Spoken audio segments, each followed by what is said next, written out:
emotional union, that says emotional, and then verbal union, like soulmates or mystically bonded people, verbal union,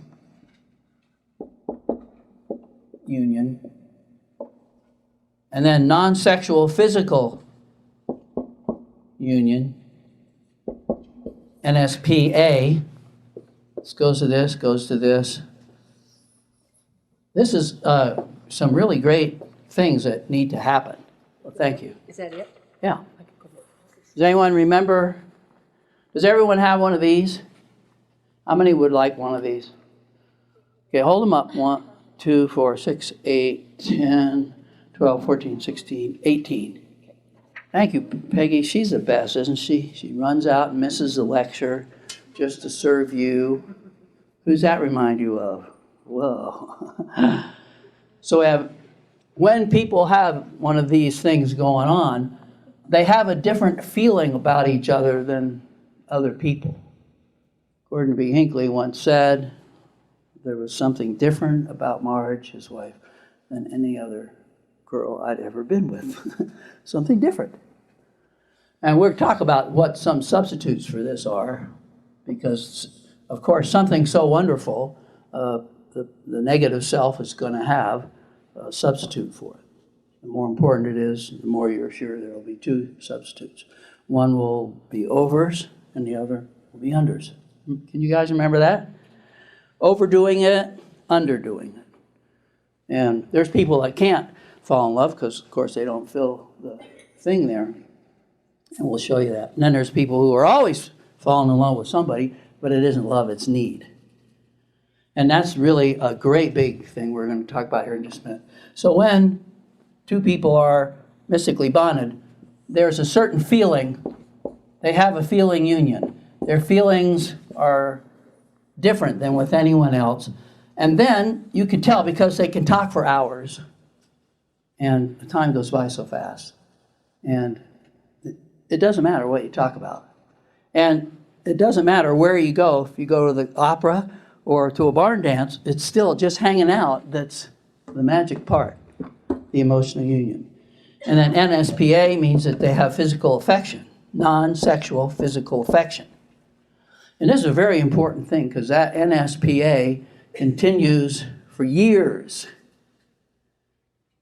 It's not just a courting phenomenon, because most psychologists will say romantic love is a myth. It never lasts longer than 24 months. And people don't hold hands or put their arm around each other any longer than 24 months. Why? Because physical affection is to get some sex. That's the way the masses do, right? This is non-sexual physical affection. And, you know, if you study these three things for just a minute, you'll begin to realize emotional unions, verbal unions, and non-sexual physical affection can go with some very dear friends, and it can go with any child. In fact, we say in the solving the pornography problem, heterosexual pornography, that if mothers and sons and sisters and brothers and girls at public school and wives don't have verbal unions with guys, they're going to sexualize the lack of those in the pornography fantasy. Emotional union leading to verbal union. And we even have on the chart, when you get it here in a minute, it says favorite person to talk to, FPTTT. You ever heard of one of those? So you folks that are married, you say, am I your FPTTT? What did you hear tonight? Am I your favorite person to talk to? I used to be. What happened? No, you're not. You interrupt me. You steal my talking turn. You don't do empathy very well. My girlfriend is lots funner to talk to than you. So use it or lose it, right? Verbal unions. And we've talked about those when we talked about empathy and talking turns. And if you hear the tapes or the CDs, you'll see them earlier on. And then the non-sexual physical affection. In fact, in my book, Latter-day Plague, Breaking the Chains of Pornography, it has in chapter 2, 10 pornography patients finishing their sentences about mom was always, dad was always, with mom and dad I felt, and I wish they had done this differently or that differently. And you can see clearly as a bell, the males doing pornography, heterosexual pornography, are sexualizing the missing mother and sisters and girls at public schools and their wife even. So take a look at that if you want to study of what can happen if this breaks down. Now, if two soulmates get married, and why do they get married? Because they're not afraid of responsibility. They're not afraid of legal action. They're not afraid of legal documents. They want to take their rights in the society. They don't want anyone else to have to take care of their kids or take care of any of the results of this. And so that's why healthy people, responsible people marry. Now, if you don't want to marry because you're a rebel and it's going to cost a lot to get a divorce if you change your mind and things like that, then you never did these first three steps. And so marriage has to precede the use of sex. And the only reason we have this on our chart is because misunderstandings about sex are rampant in our society. What you probably don't know is that I have another psychologist friend of mine, sails boats with me, and he said he went to a workshop, and the workshop director said that pornography use is now the #1 cause of divorce, showing that the abuse of sex, even in marriage, is breaking up marriages. So, Peggy, you want to pass those out? We got these now. Can someone help her one side? Can you stand up, grab half of them? Ach, schnell. Right. Okay, so then you'll see these 4 steps on your little piece of paper. And did you do both sides, Peg? Thanks a million. Thanks a million. Yeah, because we'll need that one too. Now, if you already have one of these, don't take another one. Peggy wants to hear some of the lecture. Okay, now that you have that, let's take a look at that. Now, see, on the left-hand side of this is about page 57 and how I got this way and what to do about it. Everyone should be sure and get a book. They're outside there. That will help you immensely. But it has the wonderful saying by Erich Fromm at the top, sex without true love estranges two people. Think about that. Did you hear that? Sex without true love estranges two people. Eventually, you'll pull you apart. Because anytime you prostitute the power of something and go against its true identity, you're going to suffer for that. We talked about abuse, the word abuse, to use something, see, A-B, then use, to use something by the way of or outside of its true identity. We talk about an elephant sitting on this chair. Is this chair for elephants? No, you're prostituting its identity. It'll break. And sex is one minor way to celebrate this mystic bond. And if you use it for all your missing love supplies, all the girls that ever used to reject you, or all the guys, or the daddy, or the mommy, you're going to break your sex wagon. It's too big of a load. It'll break. And someone will end up frigid or impotent. And you deserve it because you prostituted something very sacred. So, sex without true love estranges two people. That appears in Erich Fromm's very first book, Art of Loving, 1954. For most of you were born. Out of print, I guess, but that was the first psychology book a psychologist ever wrote about love. Art of Loving, 1954. Erich Fromm was a great guy. Wonderful. He's the one that first used the term unconditional love in his book. And on the way home from class one day, we said to him, he said in the lecture, I wish I'd never used the term unconditional love. And we said, well, why? That's a cool term. No, he says, unconditional love only applies to the authentic self. Therefore, it is conditional. People don't know that. Unconditional love doesn't mean that I love Ron's negative self. It's not unconditional love. It doesn't mean to love Satan or the negative forces on the earth. Unconditional love is only for your positive self, which makes it conditional. And so God's love is conditional. Try John 15:10, where it says, keep my commandments and ye will abide in my love. That's conditional love. As I keep the Father's commandments and abide in his love. It's conditional love. God's love is conditional. He doesn't like your negative self. So, I especially like the word in the scripture, the word as. As. You keep it, not once. Once you get there, then you'll have the love. As you do it, you'll have the love. Which means every time we do it, we'll feel the love. Spiritual experiences, love supplies from God. You don't have them, you're missing out on the great shortcut.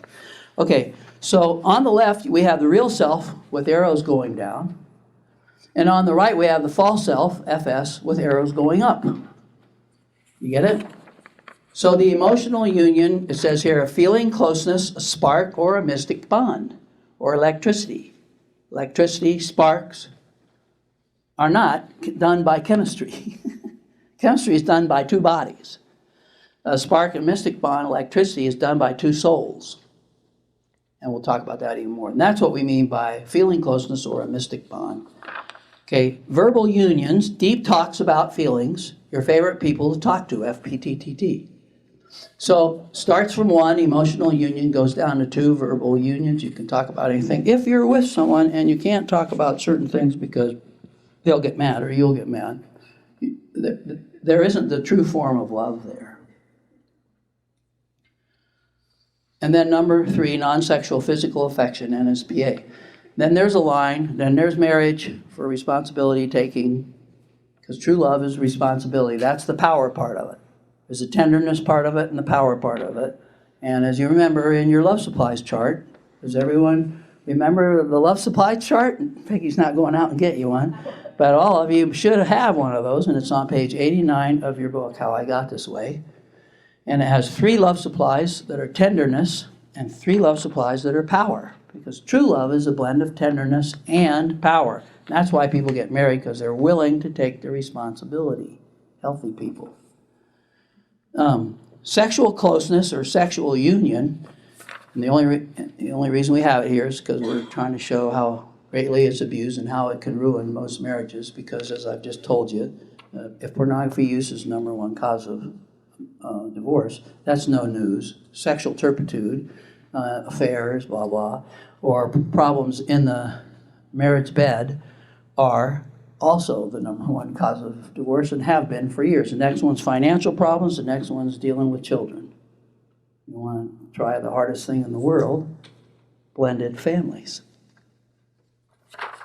Okay, sexual closeness or union. Then it says one optional way of many ways to celebrate a permanent romantic union or mystic bond. Some people come to me and say, Dr. Ellsworth, we're thinking of getting married. Do you think it would be okay? I don't have the slightest idea. I never tell people to get married. I never tell them to get divorced. They'll figure that out. But I do want them to get in their real selves, which if you turn your sheet over, you'll see type 1, real self to real self. That's the goal of marital counseling or counseling with anybody, 2 people in their real selves. And that's where all romantic love has to start. Type 1, turn the thing over, where it says 3 types of interactions, and I put 3 ways to marry, 3 ways to divorce. Okay, so type 1 is where we want to be in order to have one of these mystic bonds. One optional way of many to celebrate a permanent romantic union or mystic bond. So what do I say to the couple when they say, should we get married? I'll say, well, why don't you go outside for a minute, and I want to talk to your fiancé. And I have her finish 10 sentences. One of my favorite things to do is, and suppose she says, one of my favorite things to do is watch TV, play video games, cook and eat it, dance, shop, buy things. I hate kids because they stop me from going out, and I don't know what to do with them. And I like to lay in bed and watch TV, and I like to cook and eat, and this is an indoor oral gratification. She might be good in bed for a while, but then, and then she leaves, and then in comes Mike. Hey, Mike, would you like to finish this sentence for me? One of my favorite things to do is, I like to kayak, I like to canoe, I like to backpack, I like to hike, I like to swim, I love the sun, I like to be outdoors, and I really like to do a lot of things. And I hate stores, and I hate to be locked up inside. And I love to travel and see things, and I go, oh no, is this going to work? No. There's no way. No. Spencer Kimball said, marry your own kind. And it didn't just mean Catholics marry Catholics, Jews marry Jews, Mormons marry Mormons. He meant a lot more than that. We're going to talk about that tonight. Sameness Love. And that's what soulmates means, that the two souls, the two spirits, the two personalities match. It does not mean you never have to work at your relationship. If you think soulmates means you never have to work at your relationship, you don't understand the true definition. And in a talk at BYU in 1976 or so, President Kimball gave a great talk, and in that talk he said, he was talking about two people working together, and was talking about two people probably in their real selves who worked at their relationship and worked to make each other happy. And he said, any two really healthy people can probably, if they work hard enough, can be very happy in marriage. And then he said soulmates is an illusion and a fiction. Because he was using it the way they were down there in 1976. Gaga! I met my soulmate. Oh, we're going off hand in hand into the gathering twilight forever. They thought that was romantic love, but it wasn't. And that's what he meant. Because a friend of mine, Ted, wrote him a letter and said, President Kimball, how can you say soulmates is an illusion and a fiction when you also told us one time that the first time you met your wife, I forget her name, Camilla, you knew that she was going to be your wife. And he wrote a letter back and said, I did not mean to use the term soulmates to go against divine confirmation. Of course not. He just meant to show this Gaga idea that's in all the Hollywood movies. They always end before kids come, and they always end before bills come. It's a fantasy to make money. It's not to learn something new. Movies is not a scientific journal.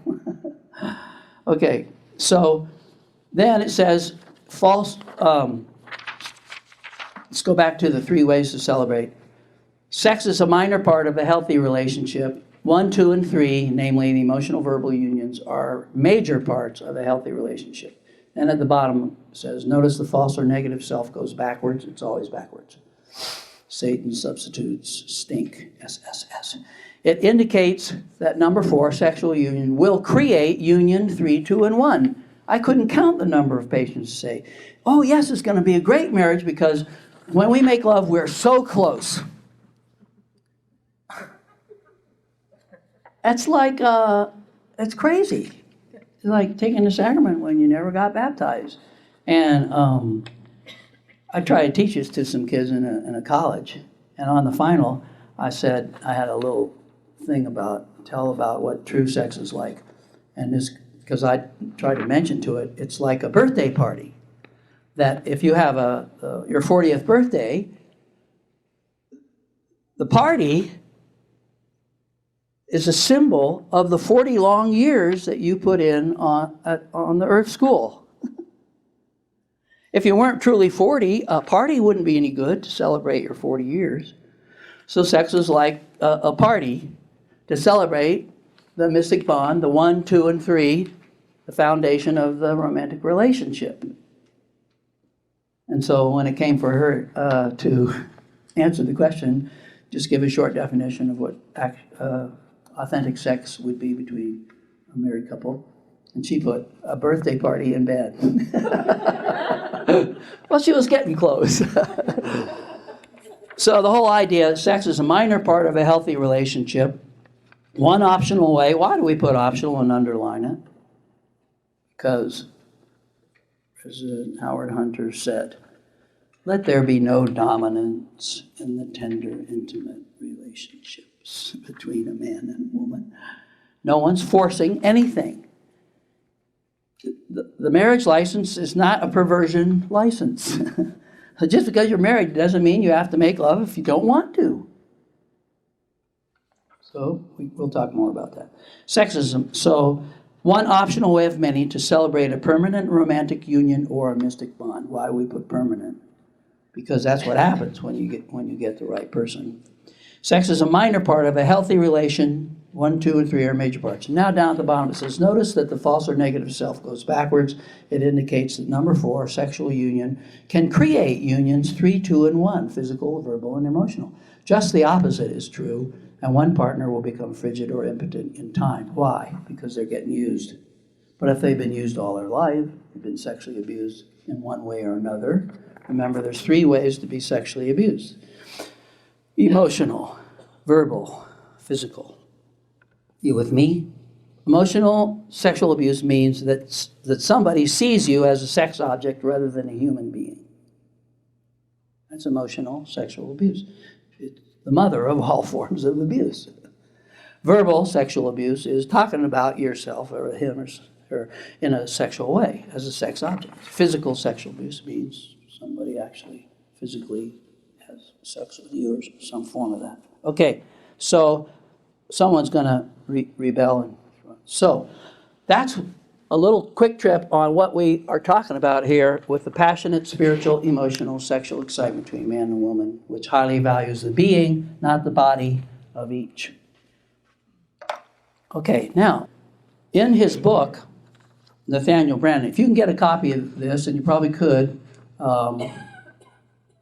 you guys know how to look for books in AmazonBooks.com or ancient out-of-print books. You probably pay $17 for it, but it'll be a treasure. What is the name of the book? Psychology of Romantic Love by Nathaniel Branden, Branden. It's out of print because nobody likes it. They're too sick to understand. Really? Psychology of Romantic Love. Nathaniel Branden, Branden. And he's written a lot of books. And then there was such a great stir when his book, yes? Do you know the publisher by name? No. You'll get it, AmazonBooks.com. Most of my patients find it. They pay around $17 for it. And then another book came out a couple months later called Psychology of Romantic Love Question and Answer Book. And in there were dozens of questions. And there was even a form that we're going to give to you that came out of that book that I liked a lot for you. Okay, Dr. Branden talked about the prerequisites for romantic love. Do all of you know what that word means? Prerequisite means something that has to happen before. Like if you want to take psychology, abnormal psychology, you can't just go take abnormal psychology. You've got to take Psychology 101 first, right? That's a prerequisite, yes? My grandmother Bradshaw said that prerequisite of marriage is rich, old, and sterile. Your grandma needed to come to this class. We love her real self, but not her negative.